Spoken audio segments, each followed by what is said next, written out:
Mas a pessoa está preferindo ficar sentada em casa ou ficar mandando currículo, procurando emprego onde não tem emprego, porque se acostumou com a ajuda dos outros. E isso é muito perigoso. Nós precisamos tirar dos ricos e ajudar os pobres para que os pobres fiquem ricos, e não para que os pobres continuem dependendo dos ricos. Esse é um grande buraco que nós temos no Brasil hoje. Você é um dos primeiros nomes que eu consigo lembrar, assim, tudo bem que eu sou novo ainda, mas você é um dos primeiros nomes que eu vi falando sobre educação financeira aqui no Brasil, ganhando destaque na mídia. Como é que foi pra você, assim, de ser... Você foi um precursor? Você se sente um precursor desse tipo de assunto? Não, na verdade, tem algumas pessoas. Eu aprendi educação financeira com os poucos nomes que existiam. Havia um colunista da revista Veja nos anos 90, Luiz Frankenberg, que tinha uma página falando sobre os produtos dos bancos, um pouco de economia, um pouco dos cuidados com o orçamento. Não fez tanto sucesso, mas ele sim, talvez seja o precursor da educação financeira no Brasil. Quando eu escrevi meu primeiro livro, Dinheiro, o Segredo de Quem Tem, o livro que liderava o ranking dos mais vendidos no Brasil, no geral, era Pai Rico, Pai Pobre, do Robert Kiyosaki, um havaiano, um americano. É um livro que faz sucesso até hoje. Havia muito bom livro. Eu recomendo a todos que leiam Pai Rico, Pai Pobre, que dá uma visão meio que escolhas de carreira, de investimentos, trabalho, empreendedorismo, enfim, um livro muito... Ele diz muita coisa em poucas palavras, um livro muito inteligente. E ele era o mais vendido do Brasil, e havia um autor brasileiro que estava entre os 10 mais vendidos, que era o Mauro Halford. Ele ficou durante anos na Rádio CBN falando sobre investimentos.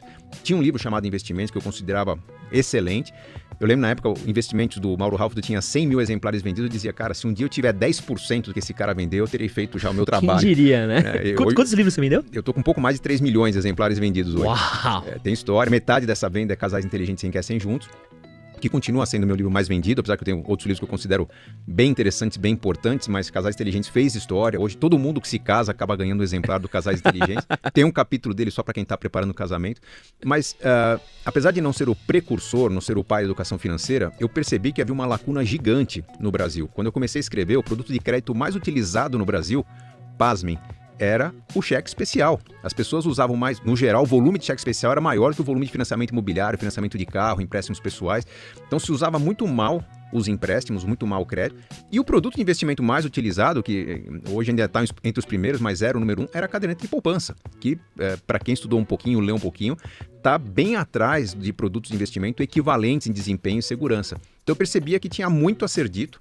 Escrevi o primeiro livro numa época em que o Brasil tinha juros de 24% ao ano, então basicamente era fácil falar, gente, se você deixar seu dinheiro no banco, ele se multiplica muito. Você vai chegar ao seu primeiro milhão num prazo curto, 7, 8, 10 anos. Hoje já não é tão simples. Na verdade, existem meios para isso, mas não basta pôr o dinheiro na poupança que você vai chegar lá, O mercado ficou mais competitivo. Eu percebi que havia muito a ser falado. O livro mais difícil de escrever foi o primeiro, que eu tive que montar um passo, um manual, começo, meio e fim. Os demais, os outros 15 livros que eu escrevi, praticamente foram respondendo a críticas e dúvidas dos leitores dos livros anteriores. Escrevi um livro, alguns diziam, mas legal, entendi, mas e para convencer minha esposa disso, meu marido disso? Nasceu Casais Inteligentes e Enriquecem Juntos. Pô, legal, seu livro é bom, mas o capítulo de filhos é muito pequeno. Nasceu Pais Inteligentes e Enriquecem Seus Filhos.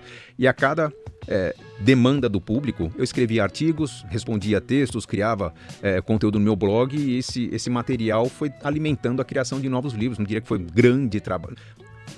Olhando no tempo, parece um trabalho muito grande, mas eu não parava para escrever um livro. Na verdade, eu parava para reunir o que eu estava produzindo nos últimos meses sobre um assunto específico. E assim nasceram 16 livros.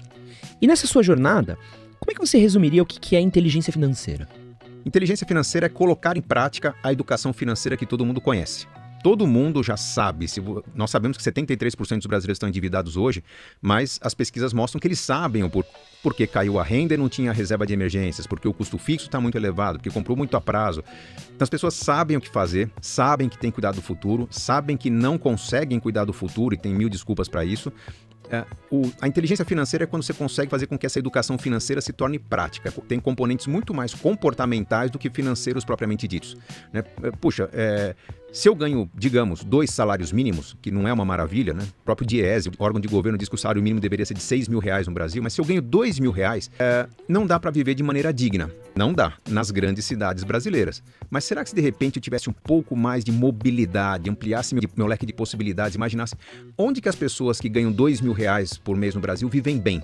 Porque tem pessoas que vivem de uma bolsa auxílio do governo que vivem muito bem com 400, 500 reais. Com 2 mil dá para viver excelentemente bem num lugar onde você tem um rio passando no fundo de casa, você pode plantar seus próprios frutos, criar suas galinhas. Então, onde que vivem bem as pessoas que ganham 2 mil? Ou onde que pessoas que fazem o que eu faço conseguem renda maior que eu consigo numa grande cidade que tem muita gente competindo. Então, a inteligência financeira ela traz umas provocações que não é simplesmente um serviço de coaching, né? É eu parar, pensar, organizar as ideias, entender onde é que estão as limitações do meu plano, das minhas escolhas de vida e começar a moldar minha vida com um pouco mais de independência. Tem a ver com sobrevivencialismo, não depender do governo, né? Então, pô, se a conta de energia está muito cara, o que eu faço para gastar menos energia, para gerar minha própria energia?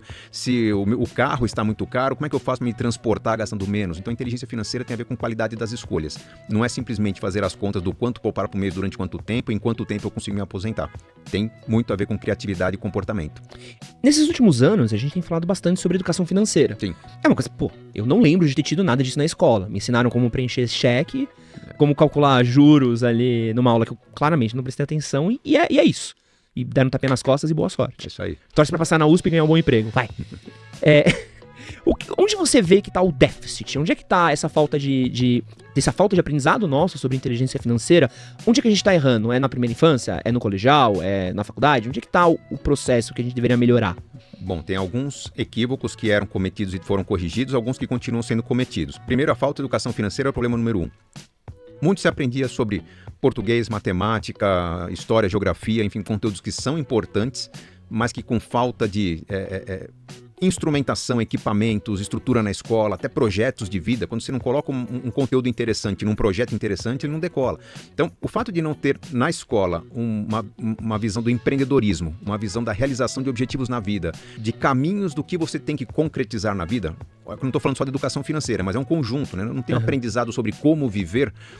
Vários conteúdos simplesmente servem para algumas provas, né? Provas que são com visão de curto prazo. Amanhã os alunos vão fazer uma prova do PISA, né? Um Enem, e vão ser avaliados no PISA com uma nota muito baixa, mostram que o nosso conteúdo não está virando prática. Quando se fala, precisamos ter educação financeira na escola, que já tem, começou em 2020, está na Base Nacional Comum Curricular, as crianças têm hoje na escola, não é ter aula de juros, banco, PIX, criptomoedas. É você ter, como acontece hoje no modelo brasileiro, discussão de finanças em todos os conteúdos. O brasileiro hoje cai em armadilhas porque não sabe ler contratos. Então, vamos discutir educação financeira na aula de português. O brasileiro cai em armadilhas porque talvez compre produtos pouco eficientes. Vamos discutir educação financeira na aula de física, química. É como está a educação financeira. Os pais não veem hoje o módulo de educação financeira, mas os filhos estão aprendendo. Havia esse déficit, já corrigimos. Tem um outro déficit muito grande, que é a falta de uma visão empreendedora, que eu acho que deveria estar na escola também. Nós cultuamos durante muito tempo a ideia de que precisávamos resgatar as pessoas que estavam em situação de grande desvantagem, muita desigualdade social, sim, tínhamos que fazer alguma coisa, criamos Bolsa Família, auxílio emergencial, uma série de ajudas e facilidades que eram importantes, mas não havia um plano para encerrar essa ajuda. Então você dá um incentivo, você dá um presente para as pessoas. Legal, quem deu esse incentivo vai ganhar votos. Agora, quem vai ser o político com coragem de tirar o incentivo quando a família não precisa mais? Então, criou-se a cultura do assistencialismo, que é muito perigosa. As pessoas, às vezes, vivem num lugar que podem criar uma horta no fundo de casa, podem colher aquela jaca ou aquela manga no pé, na árvore que está no fundo, mas a pessoa está preferindo ficar sentada em casa ou ficar mandando currículo, procurando emprego onde não tem emprego, porque se acostumou com a ajuda dos outros. E isso é muito perigoso. Perceba que se você for para um outro país, não sei se você já morou um tempo fora, eu já morei um tempo no Canadá, quando você imigra para um outro país, um país sério, pelo menos o país que eu morei era assim, no Canadá, você chega, se não tem emprego, o governo te dá um programa chamado Outplacement, preparação para emprego. Legal, gratuito, e se eu tiver filhos ainda ganho uma mesadinha, $800 por mês, gratuito. Só que há um compromisso. Se em um ano eu não conseguir emprego com aquele serviço que o governo me dá, simplesmente eu sou deportado, eu volto ao meu país. Então eu tenho uma pressão para colher resultados com aquele esforço que o governo me dá. Aquilo faz com que a empregabilidade aumente bastante, o desemprego fique baixo, o governo consegue absorver uma série de imigrantes, então há uma contrapartida, não é simplesmente uma doação, tira do rico e dá para o pobre. Nós precisamos tirar dos ricos e ajudar os pobres para que os pobres fiquem ricos, e não para que os pobres continuem dependendo dos ricos. Esse é um grande buraco que nós temos no Brasil hoje.